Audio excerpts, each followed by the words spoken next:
mamas, Natalie here. Happy Monday, Mindful Monday. This is a new series that we're doing. I am not sure how this works as far as sharing goes, so I just want to make sure that it's happening in the group. So if you see this and you're in the group, please say something. I'm in my gym clothes. It's Monday. It's my work from home day, so I head to the gym in a little bit. Just dropped off my son at my mom's.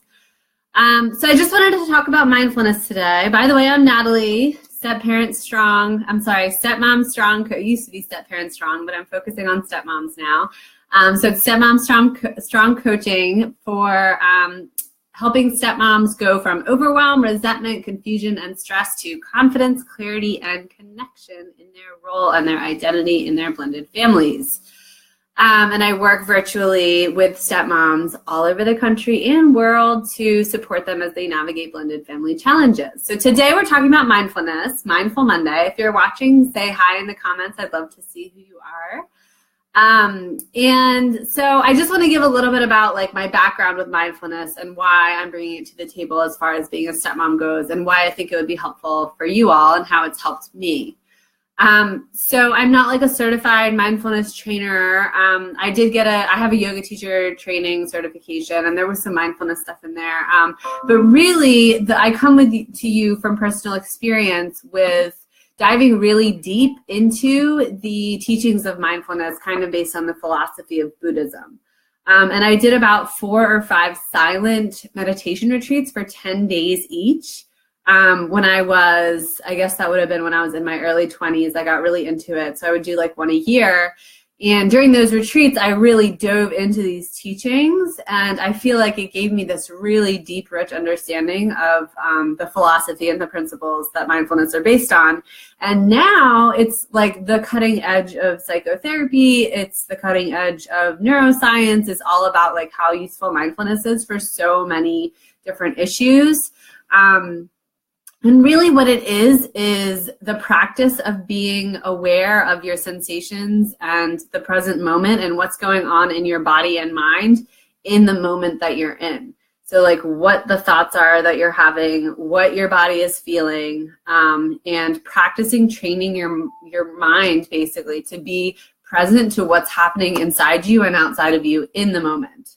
So a lot of times we're doing something, but our brains are doing like the monkey chatter, as they call it, busy brain, as one of my clients calls it, and they're off in another place. So usually that's in the future or in the past where our minds are kind of worrying about the future or planning for the future, or being excited about the future, something about the future, or we're thinking about the past and how we messed up or how something should have gone or what we could have done differently, instead of just really being present to what's going on right here, right now.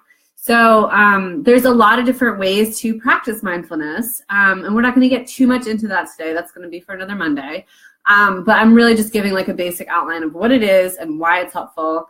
So that's the basic thing. And the way that you practice, so it's like building a muscle. You train your mind to focus on the present moment just the way you would train a muscle to get stronger. So your mind, it actually builds a muscle of your mind to get stronger, to be able to focus and be present to what's happening.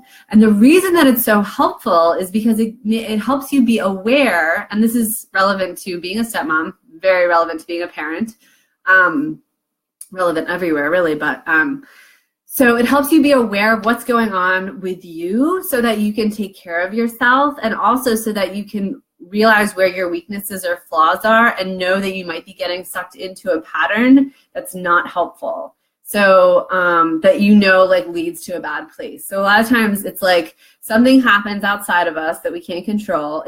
We have a reaction to it inside our bodies. We feel some sort of way. Our mind starts going, oh, that sucks. I'm scared. This person sucks. Judging, projecting, whatever, talking about the future, whatever it is, our minds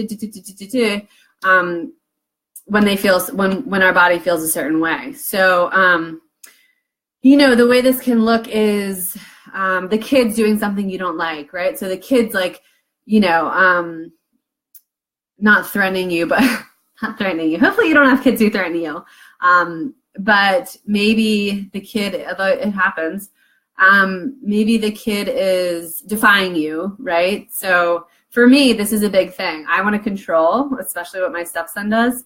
And he does too, right? And so does my son to an extent, right? So when they defy me, my immediate reaction is like, this isn't okay. And I just want to like get really angry. And my mind starts going like, oh my gosh, this isn't okay. I need to put my foot down. I need to like draw a line. I need to make sure they know, but I need to take back the power, take back the control.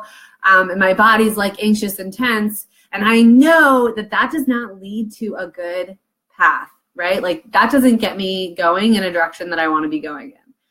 It gets me going in a direction that just has me getting more angry and then the kids acting out even more, right? So that's really not helpful for anyone. I'm not saying there shouldn't be limits and consequences. Of course there should be consequences, and there are loving ways to implement consequences, right? And usually when you're mad and angry is not a good time to implement an effective consequence. It's been shown that our brains actually don't respond like productively when someone's yelling at us or acting really angrily. Like we're scared and we're in fight or flight, so we're not in the logical part of our brain, and we're not going to learn what the person's trying to teach us. Like, or like we're just learning that the person gets mad when we do something they don't like. We're not learning we shouldn't spill water out of the bathtub when that's not a good thing. We're learning that if we do the wrong thing that someone doesn't like, they're going to get mad. So that's actually not really useful. It's like, why do you actually need to stop spilling water out of the bathtub? Because it could leak or make a mess or whatever it is. You could slip and fall. Like there are reasons why, right? And so there's consequences that are more appropriate than yelling for that particular offense, just like anything else. And the other place that this can be really useful is if you're dealing with an ex who's had conflict. I know a lot of my stepmamas in my groups, they deal with high conflict personalities for their biological moms of their stepkids. And, oh, hi, Holly, you're here. Yay. Hi, good to see you, girl. So, yeah, another place that it can go is if we tend to get triggered. So that's the word for like when something happens and we have a negative emotional reaction is a trigger. And so if we get triggered by the ex, for example, and we know that when she does or says that one sort of thing, or maybe anytime we see her or hear from her, it triggers us, right? Like that is the case sometimes. So if we know like, oh, when I hear from her, I just go off the charts, I get angry, my thoughts start judging her, my thoughts go, they spin out of control, I get more and more and more worked up and stressed, we can be ready for that. So we can, with mindfulness, observe that happening in our minds and bodies and say, oh, she just, made her presence known to me, if that's all it takes. Oh, I can see my body's reacting to that. There's the anger. There's the judgment, and we can kind of remove ourselves from being like in the middle of it and identifying with it as if we are the thoughts and we are the feelings. Like we are not the feelings and thoughts. And really the more worked up we get about the feelings and thoughts, the more they're going to stay. It's like that old saying, whatever resists persists, right? So the more we can bring some like compassion and detachment from those thoughts and feelings, the more that they're going to dissipate. And really, they're not going to last forever. And if we can just really be present, like practicing mindfulness and training our brains to really get present, in the next moment, something happy could happen and it won't even matter. Like we can't control it anyways, so why stress and worry about it? It's not going to help anything. It's just going to make us miserable and probably interfere with the relationships around us. So really being really present, like this next moment could be actually really happy. Like what if your son or stepkid does something hilarious in the next moment, but the ex just said something to you. And so you're all worked up about the ex and you don't even notice the funny thing that your kid's doing, right? You're like completely in a different place. You're not present at all. So mindfulness works to support us, to train our brains to be present so that we can observe our thoughts and feelings, not identify with them, and not freak out all the time when those kinds of things happen that are challenging for us. So is this making sense? Do you get me? Hallie's the only one watching. Do you get me, Hallie? And Hallie, while you're on here, I might as well speak to the thing that you were wondering about the other day, how I said that there's responsibilities and privileges that are different for like biological kids versus our stepkids. Something that's really helped me is like acknowledging that my responsibilities and privileges with my stepson are different than my own son. So with my own son, I get to really like connect with him and influence him. And, I influence the way he thinks. I influence the things he says. Like, it's kind of crazy sometimes. The things that come out of his mouth that I'm like, he got that from me. Like, that's crazy. They're so influential. But I get to, like, he relies on me, right? Like, I'm not like his main person. And stepkids aren't like that. We're going to have different responsibilities and privileges with them. Like, we're going to have the privilege of being a safe space for them. So, like, being the compassionate adult mentor type figure or parental type figure, whatever it is, however it is that you kind of, whatever role you place yourself in, you get to be that for your stepkid. It's going to be different than their parents. There might come a time when they don't feel comfortable going to their parents, but they feel comfortable going to you. And that's a huge privilege, to be an adult in a kid's life who's not their parents, but has a major, major influence. Like, wow, that is incredible.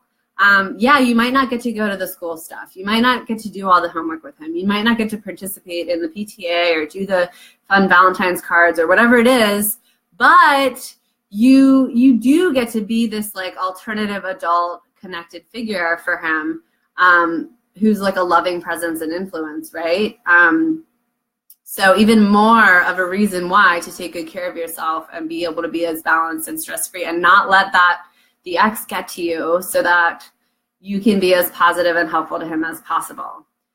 Hallie, totally. So just, like, enjoy that. It is such a privilege and a gift for him. And like you said, I asked if you were having your own kids. That was totally, like, a little bit assumptive, but I took a risk there. Luckily you said, like, probably you were.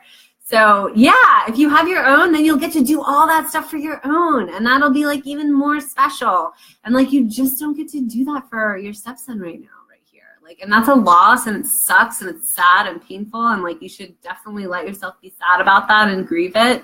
But unfortunately, it's just the way it is, like, it's just not, you fighting it is just going to make you more miserable. Yeah, someday. It's just going to make you more miserable, right? If you fight the reality as it is, that's something that we get trapped up in, is, like, fighting reality as it is. It is not useful. The best way to love our lives and love the people around us is to accept reality as it is. And every time we say, this isn't the way things should be, we're just creating our own suffering. That's also another kind of mindfulness principle-based way of thinking. Okay, yeah. So hope this was helpful. Let me know what you think. Let me know what you guys, maybe if you have experience with mindfulness, if you used any tools of mindfulness, maybe you guys have talked to people before about it, or I don't know. It's going around. It's, like, kind of a buzzword, and it's because it's been shown neuroscientifically. They've, like, actually done brain scans and stuff to show that people who practice meditation and mindfulness practices actually have different parts of their brains light up, and different parts of their brains really do get regulated and able to function in different ways. So I'm not a scientist, so I can't give you all the details, but I have read the stuff, and it sounds great. Very scientific. So if you are interested, I can also post more resources, but please let me know. What do you think, Hallie? Was this helpful? Yes, awesome, girl. I love that you're into it. And become present, help you be aware and become present. It's so helpful. It's, like, one of the best things we can do for ourselves. And there's ways to do it in our everyday lives too. All right, I'm gonna sign off. Hope you guys are doing great. Just a heads up, if you're watching this, I work with stepmoms virtually, one-on-one, and also in groups. Great, thanks, Hallie. Excuse me. I work with people one-on-one and also in groups. So if you're hearing some of this stuff and it's, like, catching your attention, and you're interested and you want to learn more and you want to dive deep into this and do some personal growth work around the challenges that you're experiencing as a stepmom, it's a really great opportunity to take advantage of my virtual programs and do the work and dive in and get the accountability and, create ways to sustain connection and confidence and clarity in yourself and your family life. I often say that being a stepmom brings up challenges, but it's also, like, the path of some really good personal growth and emotional maturing that's needed to be able to handle it. So it's a great opportunity, and I love supporting stepmoms through the process. So I hope you guys are all having a wonderful Monday, and I will see you in the group. All right, thanks for watching, Hallie. Talk to you soon, girl. Bye, everyone.